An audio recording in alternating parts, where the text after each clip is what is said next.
Hello everyone, welcome back to the workshop. So today I was asked a question in one of my recent videos on how I vein my leaves. And this question came to me by Tim Jackson. He asked if I used a chisel to vein my leaves or if I used a cross peen hammer. So I'll be going over that today on what method I use and what method you can practice for veining leaves. Thanks for watching.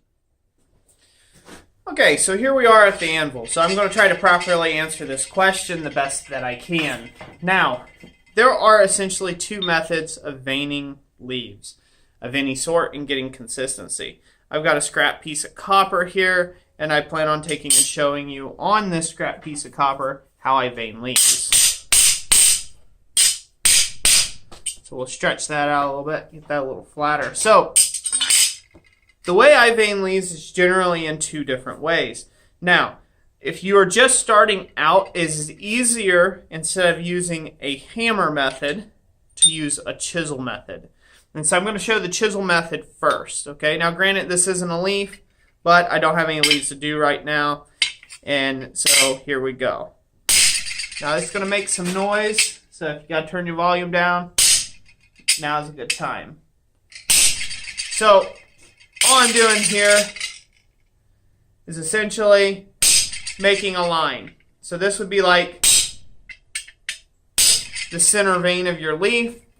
And then you come in, and it's kind of a classic cookie cut, 45-degree angle, with the chisel slightly rocked back to the groove, thing like so. Now, as you can see, this is a cold chisel.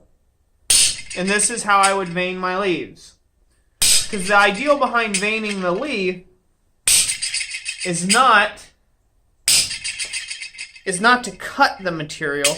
The only thing you're trying to do with the leaf is put an indentation in it to give the theory or the thought or the impression of veins. Okay? There you go. You guys can see that pretty well. All right.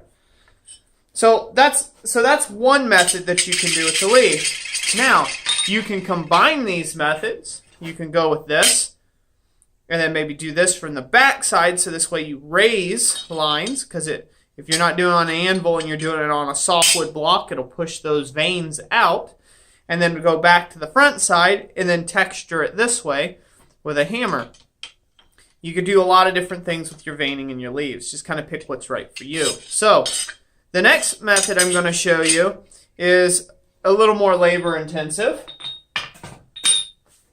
and that is using a cross peen to take and make your things. Now this is just one big giant fuller essentially, and and this is a lot broader. This has a flatter face to it. This has a much sharper peen. I'm going to show you both here in just a second. So with this method, you have to envision a center line. And so if you're having problems with veining your leaves, start with a line. Just a little scribed line made with a cold chisel, right dead center of your leaf, okay? Make it just right dead center of your leaf. It doesn't have to be very deep. It's just a visual reference point, okay? And then you can come in and try to hammer just up to that line. And this is a good way of practicing. Take a scrap piece of metal like this and practice putting in those veins right next to that line without going over.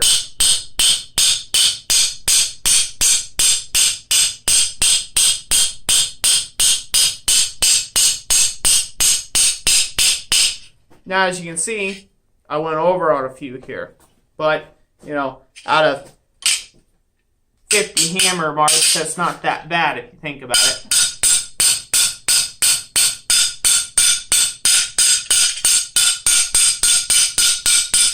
Okay? And as you can see how that looks there, it doesn't look too half bad. So there's yet another way that you can vein your leaves. Step around here, see if I got that in shot. Yeah. So now you can see the two different methods that I use most in my shop when I vein leaves. The biggest thing to practice, you just gotta practice. You know, a good way to practice is if you got the edge of a piece of material, just work on hitting just the edge and try to overlap your hammer blows. And just practice on overlapping your hammer blows on the edge of a piece of material like this. Okay? And that's a good way to practice getting your hammer control down. So when you're ready to vein a leaf, you can put in the texture right up to a point and not go over it.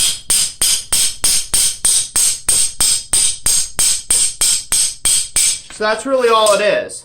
It's just practice for veining a leaf.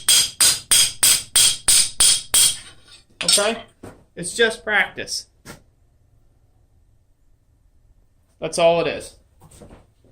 So, those are my two methods that I use. I usually don't scribe a line anymore on my leaves. I've made other leaf making videos. I'll try to reference them at the end of this video and put the links to them in the description down below. And if you have more interest in leaves, you can look at some of those videos there.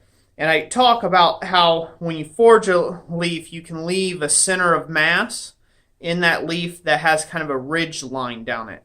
And then you just texture down each side of that ridge line. If you miss a few blows left or right of it, you can always come back and true up that ridge line with the face of the hammer and you know, kind of planish out those marks, and you're good to go. So those are the methods I use. When I made my bloom for my lamp, or I make a lot of my copper blooms, 99% of the time I am doing the hammer method. So this is a good way to start out making leaves. And some people really enjoy the aesthetic of this one here. I personally like the more forged, heavily forged feel of the hammer texture becoming the veins of the leaves. So anyways, that's it for today. I hope you enjoyed this video. I hope that answered your question, Tim. If it did, leave it a like, and a comment down below. And I greatly appreciate the feedback on that. God bless you all, and we'll catch you on the next one.